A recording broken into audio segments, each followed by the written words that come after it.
오늘 광야학교 7번째 소망의 훈련이라는 제목으로 말씀을 나누도록 하겠습니다. 철학과 문학에서는 인간의 존재, 또 삶의 의미, 고통과 허무의 주제들이 아주 자주 다루어집니다. 철학자 쇼펜하우어라는 분은 그런 말을 했습니다. 삶은 본질적으로 고통으로 가득 차 있어서 무의미하다. 그나마 예술과 철학과 연민을 통해 인생의 고통을 조금이라도 완화할 수 있다는 말을 합니다. 인간이 자기 삶의 의미를 찾으려고 노력하는 것은 내 삶의 고통을 견디기 위한 하나의 방법이라고 이야기를 합니다. 여러분들이 예수 믿는 사람들도 내 주어진 삶을 받아들이기 위해 때때로 그렇게 기도하죠. 하나님, 내 삶의 의미, 이거 왜 이런 상황을 허락하십니까? 아들을 먼저 떠나보낸 한 작가, 천주교 신앙인을 가진 분이었지만 그분의 책 이름이 그랬습니다. 한 말씀만 하옵소서. 내가 받아들일 수 없는 이 삶 속에 하나님이 무슨 뜻과 계획이 있는지 한 말씀만 하셔도 내가 그 말씀 하나 붙들고 버티고 견딜 수 있을 것 같습니다 라고 이야기를 했죠. 삶의 의미를 찾아 나가는 과정은 인생의 큰 싸움인 것 같습니다. 철학자 하이데거라는 분은 또 그렇게 말을 합니다. 인간을 일컬어 죽음을 향한 존재, 더 정확하게 말하면 죽음을 향해 존재하는 존재, 그게 인간이다 라고 말을 합니다. 우리가 죽음을 직면할 때 삶의 무의미함을 느낍니다. 동시에 인간이 죽음 앞에 섰을 때 비로소 진정한 자아 그리고 존재 방식을 발견하게 된다라고 말을 합니다. 인간이 죽을 수밖에 없는 존재라는 것을 생각하며 살아가야 되는 것, 이게 우리 인생에게 주어진 삶의 기본적인 태도라고 생각을 합니다. 그리스 신화에 보면 코린토스라는 한 시를 건설한 왕이 나옵니다. 시지포스라는 인물입니다.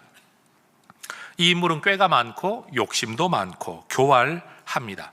제우스 신을 속이기도 하고 심지어 이제 죽음의 형벌을 처하기 위해 죽음의 신이 다가올 때 죽음의 신을 속여가지고 죽음을 피해 나가기도 하는 그런 희한한 인물입니다.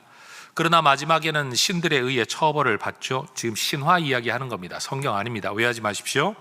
신들에 의해 처벌을 받았는데 지하 세계에서 큰 바위를 언덕 위로 굴려 올려야만 하는 형벌을 받는 겁니다. 그런데 문제는 이 바위를 아무리 끝까지 굴려 올려도 항상 정상 가까이 가면 다시 굴러 떨어진다는 사실이에요. 이 일을 무한히 반복을 해야 되니 이 신화 속에서도 끝없는 이 반복의 형벌은 곧 인간 삶에서의 고통의 굴레를 상징한다라고 다들 이야기를 합니다. 프랑스 식민지였었을 때의 알제리 출신의 철학자이자 작가인 알베르 까뮈라는 분이 바로 이 시지포스 신화 이야기를 차용해서 책을 하나 쓰게 되죠. 시지푸스의 신화라는 책입니다. 이 책에서 이 철학자는 말합니다. 인간의 가장 큰 문제는 삶의 무의미함에 직면하는 것이다. 우리는 그 무의미함 속에서도 삶을 살아가야 된다. 그러니 이 무의미한 삶을 살아가는 이 모습이야말로 위대한 영웅의 모습이다. 그래서 말하기를 부조리한 삶을 살아가는 인간 존재를 일컬어 부조리한 영웅이라는 말로 표현을 하는 겁니다. 자, 옆에 분에게 인사 한번 하십시다. 당신은 부조리한 영웅이십니다. 여러분, 참 복잡하고 설명되지 않는 이 허무한 삶을 살아나가는 이 자체가 사실은 영웅적인 모습이다. 여러분, 그렇게 말할 만큼 인간은 다시 말해 무의미함을 느끼는 속에서도 삶을 살아가야 된다는 것, 여기에 대한 의미 부여가 우리에게는 큰 숙제였습니다. 철학이나 문학이 이야기하는 바와 같이 인간 삶에는 기쁨보다는 고통이 훨씬 더 많습니다. 사랑하는 사람과 헤어져야 합니다. 부모님과도, 배우자와도, 자녀와도 헤어져야 합니다. 슬픔입니다. 늙어간다라는 것 참 처량합니다. 옛날에 나 이러지 않았는데 변해가는 내 모습을 받아들이는 거 결코 쉬운 일이 아닙니다. 원치 않는 병이 들어가는 것 참 괴로운 일입니다. 그리고 언젠가는 피해갈 수 없는 죽음을 맞닥뜨려야 한다는 것 때로는 원망스럽기도 합니다. 개인도 그렇지만 공동체를 이루고 살아가는 인간 사회도 부조리투성이입니다. 부당함과 억울함을 느끼지 않고 인생 사는 사람이 누가 있겠습니까? 실패를 겪지 않는 사람이 누가 있겠습니까? 경쟁에서 뒤처졌다라는 패배감을 가져보지 않은 사람이 누가 있겠습니까? 남다른 성취를 이루었다라고 하지만 시간이 흐르면 다 잊혀지는 것, 이루어 놓은 것도 별것 아닌 걸로 다 지나가 버리는 인생의 허무함을 피해갈 사람은 아무도 없습니다. 인생이 이러하다 보니 우리 삶에는 탄식이 끊이질 않습니다. 삶의 허무함, 그 뒤에 나타나는 반응은 탄식입니다. 그렇다고 나이 있는 사람들만 탄식하냐? 그렇지 않은 것 같습니다. 우리 주일학교 아이들도 가끔씩 보면 자기 뜻대로 안 되면 여러분 고개를 한쪽으로 떨구면서 큰 숨을 내쉽니다. 마치 세상이 허물어지는 것 같은 탄식에 한숨을 쉬는 것을 봅니다. 한번 따라 하십시다. 인간 존재로서의 탄식. 이게 우리의 현실이에요. 인생을 관통하는 지혜의 사람 솔로몬은 전도서에서 삶의 허망함을 두고 이렇게 노래합니다. 모두 다 헛되어 바람을 잡으려는 것이로다. 전도서 1장 14절의 말씀입니다. 모두 다 헛되다. 헛되다는 표현의 영어 성경은 meaningless라는 단어를 씁니다. 의미 없다라는 뜻이겠죠. 헛되다. 그러면 인생에서 즐거움과 기쁨 이런 것들을 좀 추구하고 행복을 추구하며 살아가면 좀 낫지 않을까? 근데 전도서 2장 1절의 말씀을 보면 즐거운 것, 낙을 누리려고 하는 것 이것도 헛되다고 이야기합니다. 아니 그러면 좀 더 의미 있는 기여를 하면서 업적을 이루면서 살아가면 남다른 수고와 성실과 부지런함으로 살아가면 삶이 좀 보람되지 않을까 하지만 전도서 2장 11절 내 손으로 하는 모든 일 내가 수고한 모든 것도 다 헛되다. 바람 잡는 것 같다. 더군다나 전도서 5장 10절의 말씀을 보면 남이 가지지 못한 것을 소유하는 것, 은을 가지고 싶어하는 사람도 은으로 만족하지 못하고 금을 가지고 싶어하는 사람 금으로 만족하지 못하는 것, 소득으로 만족할 수 없다는 것, 그래서 뭔가를 가진다는 것도 참 헛되다고 이야기합니다. 그래도 인간 존재가 고귀하지 않냐, 짐승과 비교해보면 얼마나 창의적이냐, 얼마나 진선미를 추구하느냐라고 말하지만 여러분 짐승이나 사람이나 숨 쉬다가 호흡 끊어지면 죽는다는 점에서는 전도서 3장 19절이 말하는 것처럼 사람이 짐승보다 뛰어난 게 뭐가 있냐, 죽으면 다 똑같은데 라는 말로 모든 것이 헛되다고 이야기합니다. 심지어 전도서 2장 17절의 말씀을 보면 솔로몬은 인생 자체가 덧 없는 것, 괴로운 것, 바람 잡는 것처럼 느껴져서 산다는 것 자체가 참 밉다라는 말까지 합니다. 그래서 솔로몬은 전도서에 이 글을 쓰기 시작하면서 그 시작과 끝을 여러분 헛되다는 말로 열고 닫습니다. 전도서 1장 2절 따라 하십시다. 헛되고 헛되며 헛되고 헛되니 모든 것이 헛되도다. 이 정도 말하면 뒤에 뭐 소주 한 잔 기울여야만 될 것 같죠, 그렇죠? 삶이 이렇게 헛되다? 그런데 여러분 이 글을 마무리 지으면서 전도서 12장에서는 그렇게 말합니다. 헛되고 헛되도다. 모든 것이 헛되도다. 인생이 허무하다라는 건 솔로몬 한 사람만의 개인 의견은 아닙니다.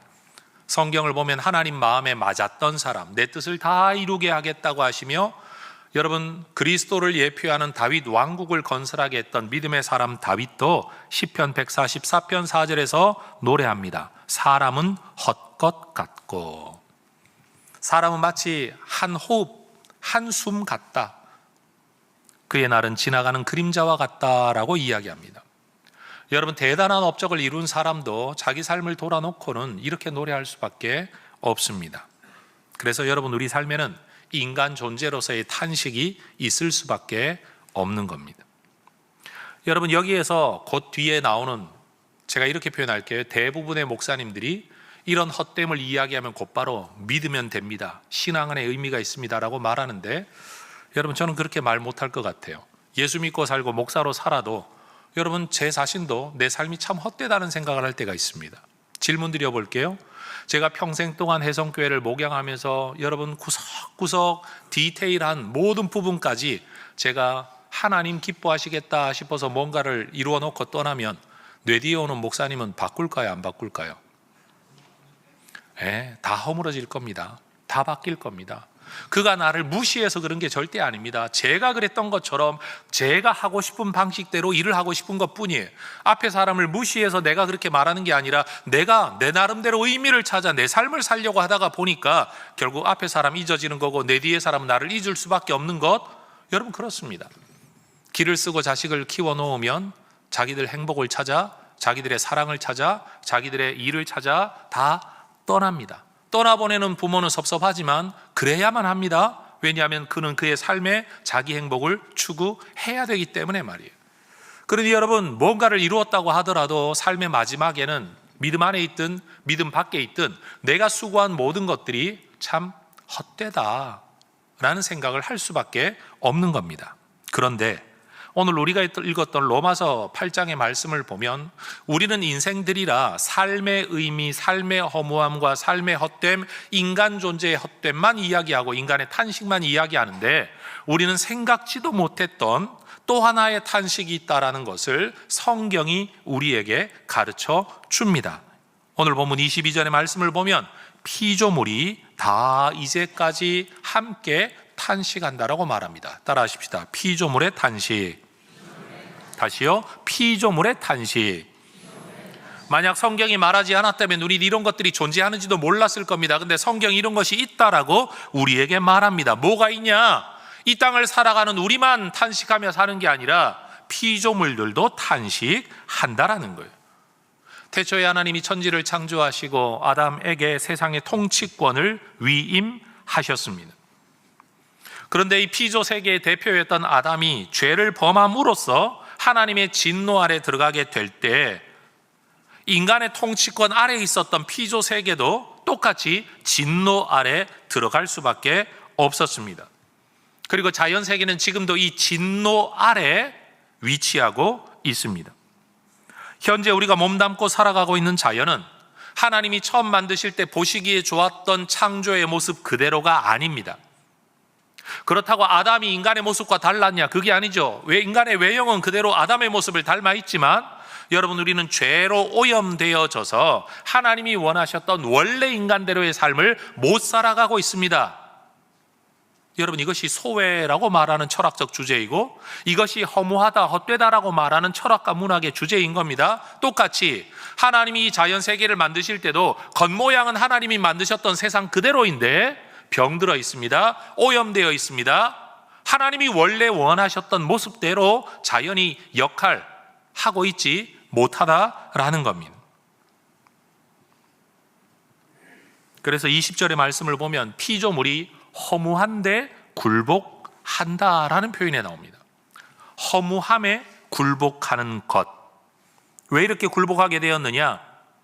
굴복하게 하시는 분이 있었기 때문입니다. 하나님이십니다.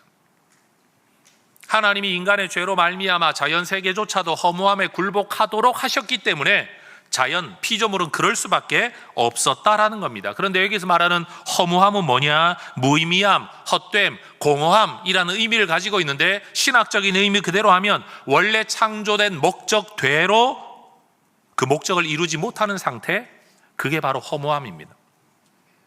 어떤 물건이 존재하는데 그 물건의 존재 목적대로 기능하지 못하는 상태가 허무함이라는 겁니다. 하나님이 만드신 자연이 그 목적대로 기능하지 못하고 있는 상태, 이것을 일컬어 허무함에 굴복한 상태다라고 말을 하고 있다는 겁니다. 사실 우리 인간도 이 허무함에 굴복한 모습으로 살아가고 있습니다. 인간의 창의력이, 인간의 생명력이, 인간의 사랑이 여러분 온전해야 정상인데 이게 다 병들어 있습니다. 왜곡되어 있는 겁니다. 허무함에 굴복해버린 겁니다. 철학자들은 이것을 여러분 탄식하고 문학가들도 이것을 이야기하고 있고 노래들도 이런 인생을 노래하고 있는 것, 이게 우리의 현실이라는 겁니다. 그런데 여러분, 우리는 하나님의 구원을 꿈꿉니다. 언젠가는 이 불완전함에서 벗어날 때가 있을 거라고 믿습니다. 마찬가지로 피조물들도 이 허무와 좌절, 허무함에 굴복한 상태를 벗어나는 길이 있다는 것을 알고 있습니다. 그렇기 때문에 성경 19절의 말씀을 보면 피조물이 고대하고 있다라고 말을 합니다. 뭘 고대하느냐? 하나님의 아들들의 나타남을 고대하는 겁니다. 하나님의 자녀, 하나님의 백성들이 만들어지는 걸 고대하고 있습니다. 왜요? 그 바라는 것이 뭐냐? 피조물도 썩어짐의 종로로 타는 데서 해방될 수 있다는 것을 알고 있기 때문에, 믿고 있기 때문에 그때를 기다리는 겁니다. 하나님의 자녀들이 나타나, 하나님의 아들들이 나타나 영광의 자유에 이르게 되는 것처럼 모든 피조 세계도 여기에서 벗어나 하나님의 영광의 자유에 이르게 되는, 하나님의 창조 목적대로 이르게 되는 어떤 때가 올 것을 알고 있기 때문에, 따라하십시다, 피조물이 고대하고 있다. 여러분, 피조물도 탄식하는 가운데 고대하고 있다는 거예요. 이게 오늘 설교의 키워드입니다. 탄식, 고대. 탄식, 소망이에요. 타락 상태로부터의 해결받는 길은 구속밖에 없죠. 구원하기 위하여 대가를 대신 지불하는 것, 구속입니다. 이 구속을 기다리면서 피조 세계는 지금도 탄식합니다. 다시 22절 말씀을 보면 피조물이 다 이제까지 함께 탄식하고 있다. 동시에 19절 피조물이 고대하고 있다. 탄식하는 가운데 고대, 고대하는 가운데 탄식하는 것. 여러분, 자연세계 회복은 성경의 중요한 신학적 주제 가운데 하나입니다. 창조의 영이신 성령께서 여러분 인간만 구속하는 게 아니라 하나님이 만드셨던 모든 세상을 새롭게 하시고 여러분 구속하실 줄로 믿습니다. 여러분, 우리는 인간만 천국으로 딸랑 데리고 들어가시는 게 아니라 하나님의 피조세계 전체를 회복되게 하실 것을 믿는 신학을 우리는 가지고 있습니다. 그래서 여러분, 인간에게 재해를 가져다 준다는 이유로, 인간이 그것을 극복하거나 정복하지 못한다는 이유 때문에 피조 세계를 신처럼 떠받들어 섬기는 것, 그러므로 그 재해로부터 벗어나려고 하는 인간의 노력, 우린 이것을 일컬어 토테미즘 또는 애니미즘이라고 말을 합니다. 생물로서 뭔가 생명력을 가지고 있는데 내가 이길 수 없는 강력한 생명체에게 신적 권위를 부여하여 종교적 행위를 통하여 섬김으로 그들의 능력이 나를 해하지 못하게 만드는 것, 내가 살아가고 있는 이 자연물 속에 내가 극복할 수 없는 웅장함과 거대함 속에 신적 기운이 있다라고 생각을 하며 거기에 섬기는 거죠. 산을 섬겨 산신의 도움을 받으려고 하고, 물 앞에 사는 사람들은 물을 섬겨 물의 해를 벗어나려고 하는 것, 여러분, 이런 것들이 인간들이 가지고 있었던 인식인데 성경을 보면 이것이 참 어리석은 거다라는 걸 알게 되죠. 피조 세계는 지금도 탄식하고 있습니다. 그리고 고대하고 있습니다. 하나님께서 이 세상을 새롭게 하실 그때를 말입니다. 여러분, 자연은 돌봄의 대상이지 절대로 섬김의 대상이 아니라는 사실을 분명히 깨달으시기를 축복합니다. 우리만 죽어서 천국 가면 그만이다가 아니라 하나님이 만드신 모든 피조 세상이 회복될 날을 피조물이 기다리고 있다는 이 성경의 가르침을 여러분, 교회 바깥에서, 성경 바깥에서는 들을 수 없는 이야기 아닙니까? 성경이 말하는 이 하나님의 가치관, 세계관을 여러분들께서 인정하고 받아들이실 수 있기를 축복합니다. 근데 거기에 또 하나의 탄식이 있습니다. 피조 세계도 완전해지는 어떤 세상을 탄식하며 기다리는 것처럼 우리는 인간으로서 인간의 삶 자체의 허무함을 탄식하지만 그 인간이 예수를 믿게 되었다고 해가지고 우리의 탄식이 사라지는 게 아니라는 겁니다. 우리가 예수를 믿고 하나님의 자녀가 되어도 우리는 여전히 죄성 안에서 이 땅에 발을 딛고 살아갑니다. 하나님의 은혜, 예수의 은혜가 너무 크지만 여러분, 우리 안에 있는 내면의 죄성을 우리는 아직도 벗어버리지를 못했습니다. 그래서 23절의 말씀을 보면 성령의 처음 익은 열매를 받은 우리, 성령의 처음 익은 열매는 부활하신 예수를 말합니다. 부활하신 예수 그리스도를 믿음으로 받아들인 우리까지도 속으로 탄식한다 라고 말을 합니다. 따라하십시다. 성도의 탄식. 다시요. 성도의 탄식. 우리는 뭘 탄식하느냐? 양자 될 것, 곧 우리 몸의 속량을 기다린다는 거예요. 우리 몸의 속량이 뭘까요?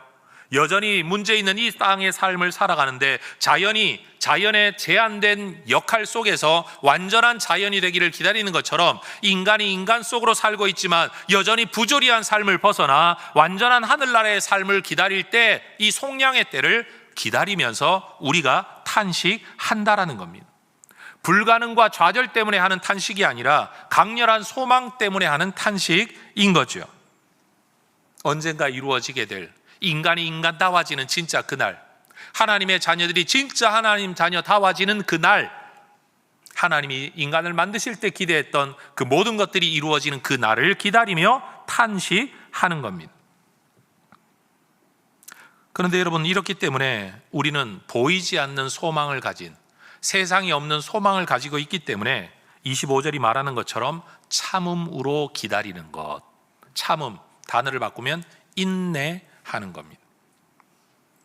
여러분, 피조물들이 탄식하며 고대하며 탄식하는 것처럼 우리도요, 탄식하며 인내해야 됩니다. 참음으로 탄식하는 겁니다. 이것이 하나님께서 우리에게 원하시는 이 땅에서의 삶입니다. 그런데 여기에 또 한 걸음 더 나아가면 또 다른 탄식이 존재합니다. 인간으로서의 탄식, 피조물의 탄식, 성도들의 탄식만 있는 게 아니라는 거예요. 26절의 말씀을 보면 성령도 우리 연약함을 도우시나니 우리는 마땅히 기도할 바를 알지 못하나 오직 성령이 말할 수 없는 탄식으로 우리를 위하여 친히 간구하신대요. 따라하십시다. 성령의 탄식. 여러분, 성령 하나님은 그분 당신 자체를 놓고 보면 탄식할 일이 없는 분입니다. 하나님이시잖아요. 그런데 이분이 왜 탄식을 하십니까? 우리의 연약함 때문에 탄식하십니다. 우리를 돕기 위해 탄식하십니다. 말할 수 없는 탄식이라는 것은 말로 표현하기에는 너무 깊은 한숨이라는 의미를 가지고 있습니다.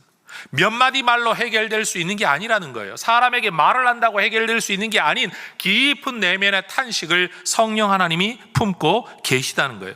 우리는 하나님의 구원의 백성이 되기는 했지만 여러분, 하나님의 뜻을 알고 싶어는 하지만 다 알지를 못합니다. 안다고 하더라도 순종하지를 못합니다. 머리로는 그래야 되는 줄 알지만 마음이 못 따라갈 때가 많습니다. 마음은 있는데 능력이 못 따라갈 때도 많습니다. 우리는 부조리한 삶을 살고 있죠. 모순된 삶을 살고 있죠. 소외의 삶을 살고 있죠. 뜻대로 안 되는 삶, 말 그대로 인간 존재를 놓고 보면 정말 허무하다라고 말할 수밖에 없는 이 인생을 우리는 여전히 살아가고 있습니다. 그런 우리를 두고 성령께서 탄식하시는 겁니다.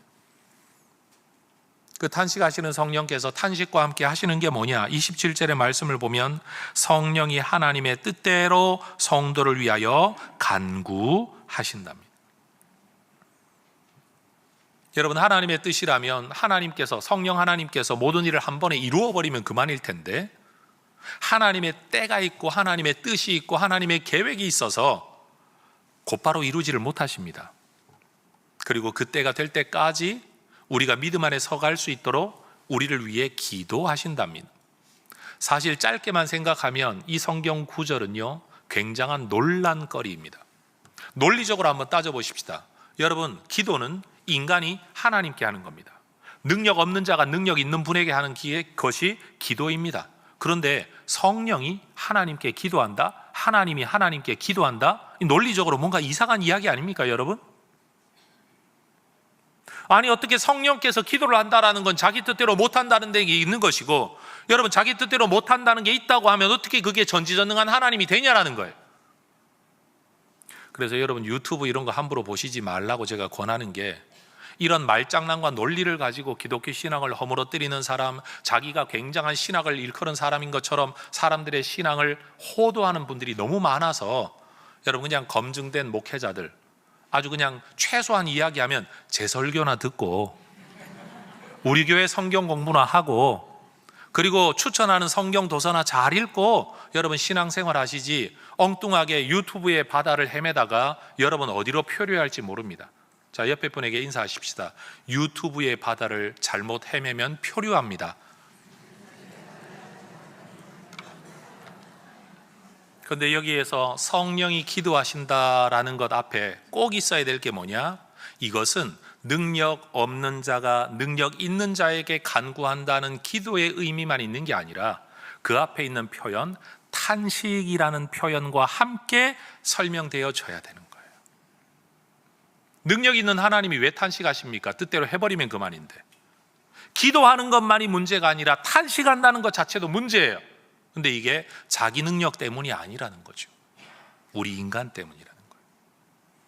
여러분, 철학자들은 인생이 허무하다, 헛되다, 소외다라고 인간 삶만 두고 이야기하지만 성경은 지금 그런 인간의 삶의 피조 세계를 이야기하고 또 한쪽으로는 성령까지도 이 탄식에 초청되어 있다고 이야기를 합니다. 우리 때문에 주님은 탄식하십니다.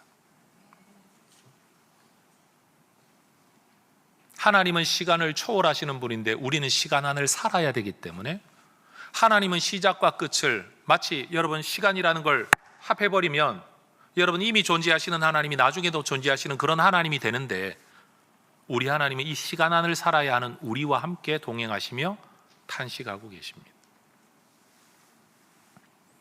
하나님이 계신다고 해도 하나님을 믿는다고 해도 인간의 현실적 존재와 삶은 허무합니다. 저는 많은 교회들에서 예수 믿으면 항상 기쁜 것처럼 예수만 믿으면 항상 활력이 넘치는 것처럼 설교하는 분들을 볼 때마다 내가 가짜인가? 왜냐하면 나는 설교하는 사람인데 내가 항상 행복하지 않아요. 제가 항상 기쁘질 않아요. 제가 항상 고민이 많아요. 그런 분들의 설교 앞에 서면 저는 믿음 없는 사람이에요. 하나님 모르는 사람이 되어버리고 말아요. 근데 저는 하나님 사랑합니다. 성경을 믿습니다.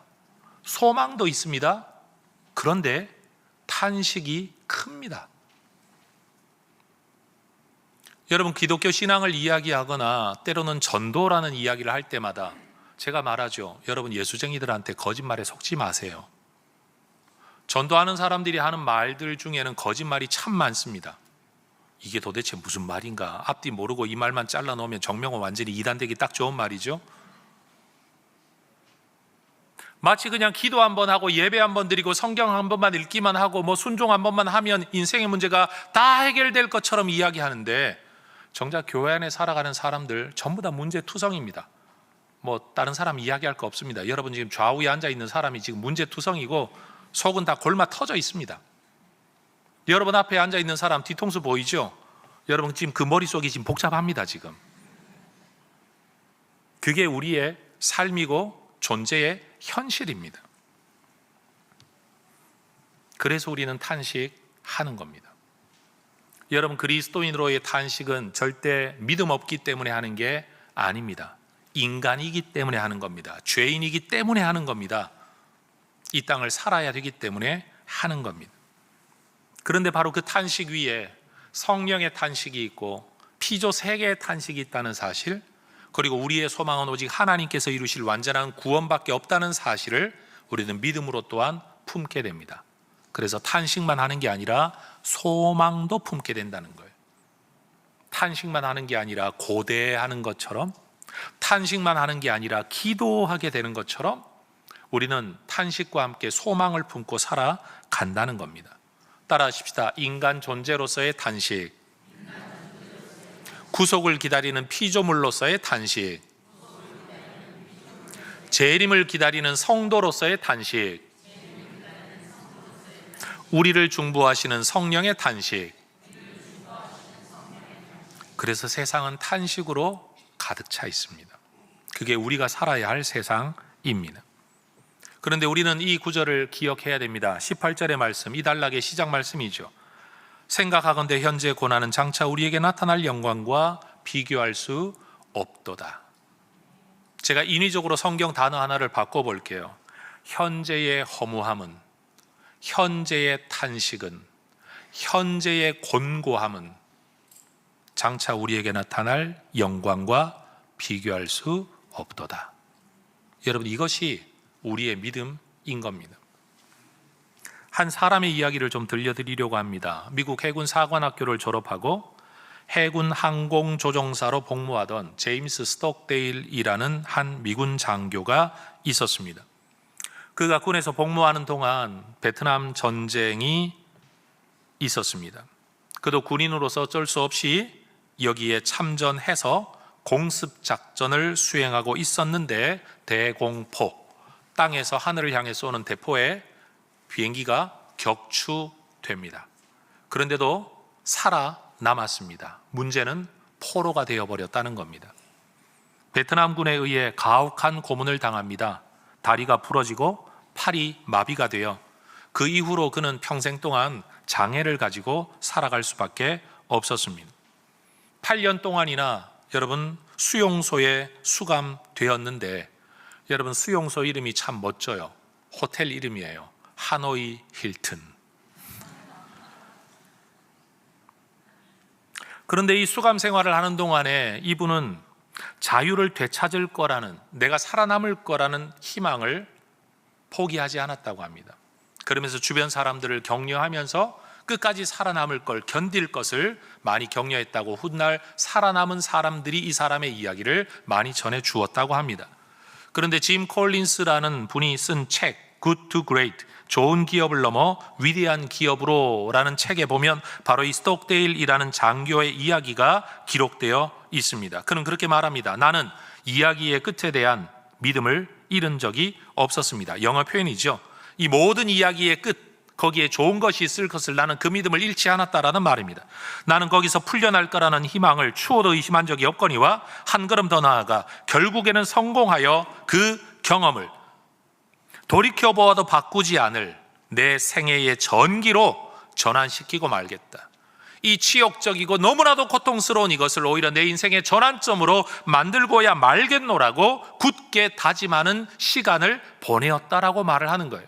이렇게 말하면 어려움이 있을 때 잘 견디라, 버텨라, 희망을 품고 살아남아라 라고 이야기하는 것 같은데, 여러분 이분은 또 다른 이야기를 더 들려줍니다. 정작 이 포로 기간을 견뎌내지 못한 사람들은 희망을 품었던 사람들이래요.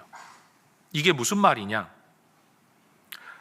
내가 말하는 낙관주의자들이란 크리스마스 때가 되면 석방되겠지 라고 말하던 사람들이래요.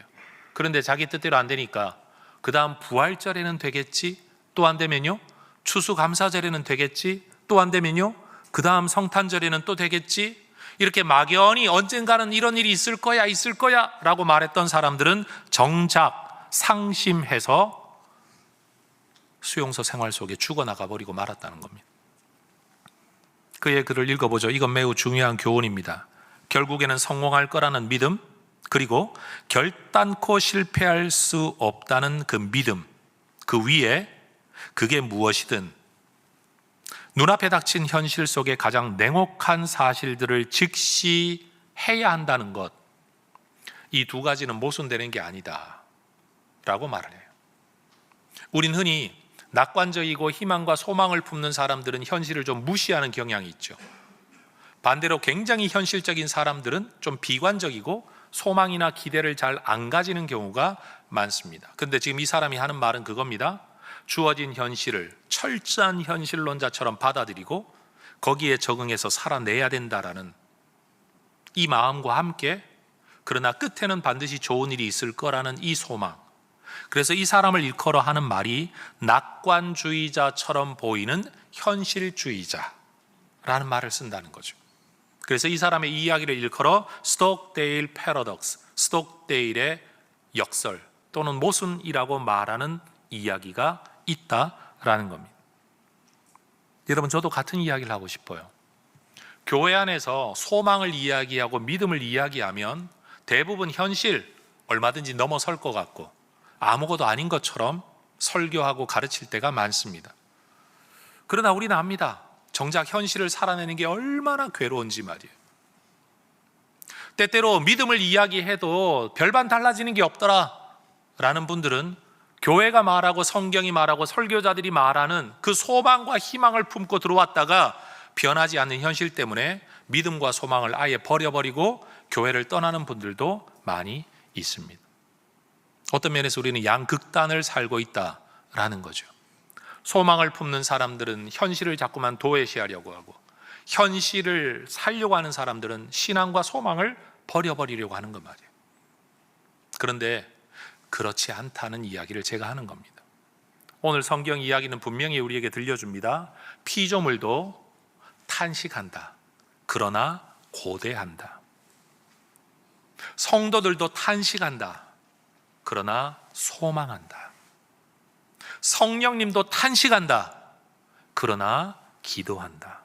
이 모든 이야기가 우리에게 들려주는 건 여러분, 탄식할 수밖에 없는 현실 속에서 여러분, 소망을 붙들고 살아가라라는 겁니다. 그러나 소망이 있다고 해서 현실이 당장 달라지는 건 아니다는 것을 받아들이라는 겁니다. 여러분, 제가 혜성교회 처음 부임할 때 되었을 때 저도 마음속에 그런 소망이 있었지만 저의 대학생활, 대학원 생활, 신학대학원 생활을 지켜보았던 제 친구들은 야, 명호가 이제 저런 교회를 가니까 혜성교회 대박 나겠다 라고 기대했답니다. 저도 그럴 줄 알았습니다. 그런데 몇 년이 지나고 나서 저희 교회, 목양하는 이 교회를 놀러와서 대화를 하는 중에 그런 이야기를 하는 거예요. 야, 명호 네가 목회하면 막 갑자기 교회가 갱신되고 변화되고 성장 부흥해서 대박 날 줄 알았다. 근데 뒤에 말은 말 안 하더라고요. 알았다. 그래서 제가 대답했어요. 나도 그럴 줄 알았다.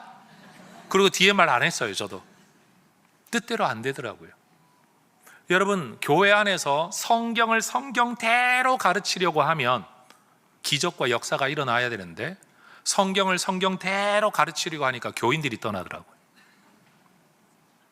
누가 보더라도 그러해야 된다라는 타당성 있는, 논리성 있는, 객관성 있는, 합리성 있는, 정말로 그래야 되는 방법대로 교회를 운영하려고 하니까 여러분, 엄청난 조직적 저항, 심리적 저항, 갈등을 제가 겪을 수밖에 없었습니다. 여러분들 설교 들으면 말씀대로 살면, 믿음대로 살면, 하나님 생각하고 살면 하나님이 인생의 문제를 다 해결해 주실 겁니다. 이런 설교 잘 듣지 않습니까?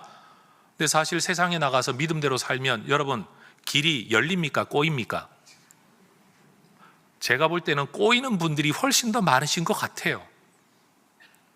그래서 우리는 늘 갈등하며 살아갑니다. 말씀대로 살아야 됩니다. 맞지?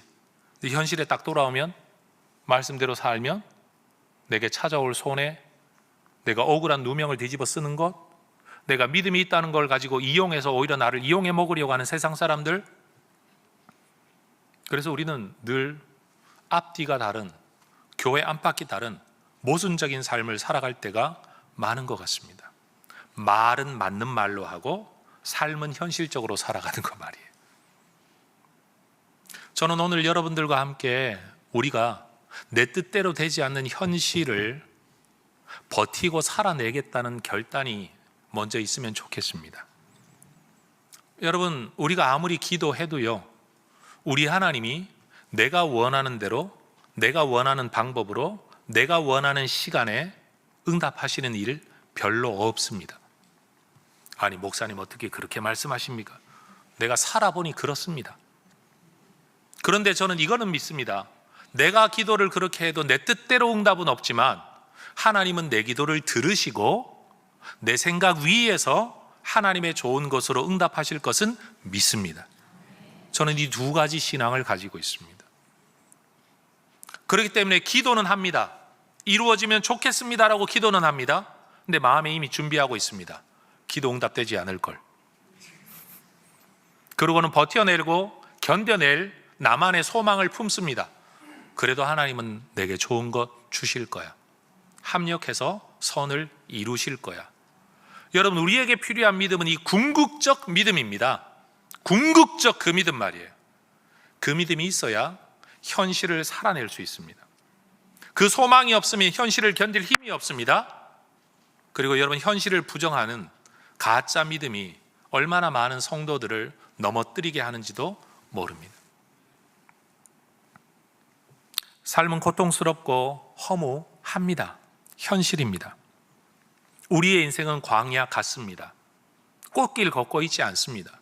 목회자도 꽃길 걸으며 목회하고 있는 거 절대 아닙니다. 여러분들 다 마찬가지입니다. 그래서 우리는 탄식합니다. 목사도 탄식하고 장로도 탄식하고 성도들 탄식하고 애들도 탄식하고 살아갑니다. 그런데 우리에게는 소망과 믿음이 있습니다. 내 뜻대로 될 거라는 소망은 아닙니다. 저는 분명히 여기서 한 걸음 물러서고 싶습니다. 내 뜻대로 될 거라는 소망이 아니라 하나님의 뜻대로 될 거라는 소망, 그게 우리의 궁극적이고 영원한 소망이고 믿음이라고 저는 믿습니다. 그래서 현실은 고난입니다. 내 뜻대로 되지 않는 고난이에요. 그런데 불평보다는 소망을 붙들어야 됩니다. 인생은 허무합니다. 그런데 낭망하지 아니하고 소망을 붙들어야 됩니다. 기도하고 일을 하는데도 실패가 많습니다. 그래도 좌절하지 않고 다시 일어서야 합니다. 저는 이것이 진짜 믿음이라고 말하고 싶습니다. 약장수들도요, 약을 팔다가 보면, 여러분, 많은 사람이 먹다가 보면 한 놈은 낫습니다. 그 한 사람 나은 걸 가지고 이 약이 이런 효과가 있다라고 떠들어댈 수 있지 않습니까? 제가 보니까 오늘날 교회가 그래요. 예수 믿는 사람이 이렇게 많다가 보면 몇 명은 병 낫습니다. 몇 사람은 기도응답 받았다고 말할 만한 간증거리 있습니다. 몇 사람은 성공하고 출세하고 잘되고 문제 해결되는 간증사 있을 수 있습니다. 근데 문제는 뭐냐? 여러분, 그렇게 해서 하나님 살아계십니다라고 말을 하는 그 자리에 정작 나는 왜 안 되지? 저 사람은 되는데 나는 왜 안 되지? 하나님은 저 사람한테 주면서 나는 왜 안 줘? 라고 말을 하며 오히려 절망하게 되는 경우가 얼마나 많은지 모릅니다. 성공한 한 사람의 챔피언만 세워놓고 실패하는 수많은 사람들이 관중이 되어 있는 경우, 저는 오늘날의 교회가 그런 것 같습니다. 그래서 저는 오늘 완전히 뒤집어 설교하고 있는 겁니다. 성공하는 사람 있을런지 모르겠는데 일단 나는 아니다. 일단 나는 아니다. 그래도 나는 예수님 붙들고 하나님 붙들고 나는 살아갈 거다. 스톡데일이라는 아저씨처럼 나중에 별 3계단 중장이 되고요, 나중에 미국 대통령 후보까지 나왔던 사람이에요. 여러분, 자기의 삶 자체를 살아내겠다, 견뎌내겠다, 언제 될는지 모르지만 될 거라는 소망 하나, 여러분, 그가 삶에 대한 그런 소망을 가졌던 것처럼 언제 될는지 모르지만 하나님이 내 인생을 사용하실 거다, 하나님 나를 인도하실 거다, 궁극적으로 좋은 거 주실 거다, 내게 예비하신 복이 따로 있을 거다, 여러분, 이 믿음 하나를 가지고 오늘을 견뎌내는 거예요. 그 사람은 하노이 힐튼에서 살았는지 몰라도 여러분, 우리는 대한민국이라는 지옥을 살고 있잖아요. 여러분, 이 수용소 같은 이 삶을 우리 모두 견뎌내야 된다는 거죠. 포기하지 말고, 좌절하지 말고, 예수 믿어봐야 별 것 없더라 라고 말하지 말고, 신앙생활 해봐야 별 것 없더라고 말하지 말고, 마치 이상한 정신병자들처럼, 마치 나는 하늘에 사는 것처럼 현실 다 무시하고, 여러분, 가상의 신앙 안에서 살아가는, 제가 볼 때도 목사의 입에서 나올 말이 좀 아니지만 내가 볼 때도 기독교 광신도처럼 살아가는 사람들이 너무 많아요. 전 우리 모두 현실을 살자, 하늘의 소망을 가지고, 현실을 살자, 하나님의 뜻에 대한 인정을 가지고, 무능력의 삶을 살아내자, 하나님의 전지전능하심에 대한 믿음을 가지고, 오늘 주어진 삶에 충성을 다하자, 내 뜻대로 되지 않는 현실을 감당하면서 말이에요. 여러분, 제 머릿속에 해성교회 목회 플랜과 계획을 많이 세웠었거든요. 2005년에 부임해서 2010년에는 뭘 하고, 2015년에는 뭘 하고, 20년에 뭘 하고, 여러분, 제 계획대로 되었으면 지금 해성교회는 전 세계 최대 교회가 되어 있어야 됩니다. 벌써 수십 개의 교회를 개척하고 어마어마한 선교사들을 길러내고, 여러분, 어마어마한 학교를 다 운영하고 있어야 됩니다. 근데 여러분, 내 뜻대로 된 게 거의 없습니다. 거의 없습니다. 그래도 저는 믿습니다. 우리 하나님의 뜻, 하나님의 계획을 내가 알지 못하고 소망을 품었을 뿐인 거죠. 그 속에서 내 뜻대로 되지 않았어도 하나님 나를 사랑하셨고 나를 인도하셨고 지금도 나를 붙들고 있음을 저는 믿습니다. 여러분, 저는 챔피언이 아닙니다. 챔피언이 못 됩니다. 대표 간증자가 될 만한 이야기거리가 저에게는 없습니다. 그러나 저는 믿음 붙들고 오늘도 살아가고 있습니다. 탄식과 고대, 탄식과 기도처럼 탄식 속에서 소망을 붙들고 믿음 붙들고 살아가는 우리 모두가 되시기를 축복합니다. 지난주 설교 기억하십니까? 광야에서 하나님이 인도하셔도 여전히 광야라는 사실. 문제 속에서 나를 인도하시면 문제 없는 곳으로 데려가는 게 아니라 문제 속을 버틸 수 있도록 나를 인도하시는 하나님. 여러분 이 하나님을 붙드시기를 주의 이름으로 축원합니다. 기도하겠습니다.